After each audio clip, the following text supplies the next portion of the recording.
जवळपास मध्ये 1 तारखेला 1 तारखे ते 1 जून ते जवळपास 10-11 जूनपर्यंत दररोज भाग बदलत पावसाचा सुरुवात होणार आहे, म्हणून हा अंदाज लक्षात घ्यायचा.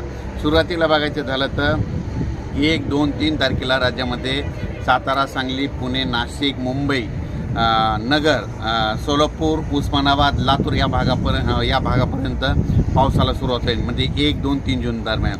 त्याच्यानंतर 4, 5, 6, 7 जून नंतर राज्यामध्ये तो पाऊस थोडा पुढं सरकत जाईल, म्हणजे मुंबई, पुणे, नाशिक, सातारा, सांगली, सोलापूर, नगर, संभाजीनगर, जालना, बीड, परभणी, नांदेड, हिंगोली, लातूर, उस्मानाबाद आणि तसाच तो पाऊस यवतमाळकडे जाणार आहे, म्हणून हा अंदाज लक्षात द्यायचा.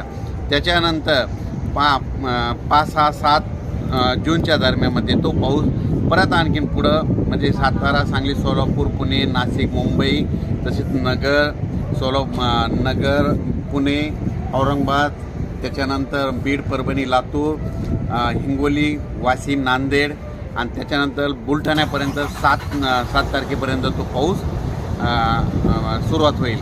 त्याच्यानंतर तो पाऊस म्हणजे 7, 8, 9, 10, 11, 12च्या नंतर पूर्व विदर्भ आणि पश्चिम विदर्भाकडे म्हणतात मान्सून पावसाला मात्र थोडं उशिरा जाणार आहे, म्हणून हे अंदाज लक्षात घ्यायचा.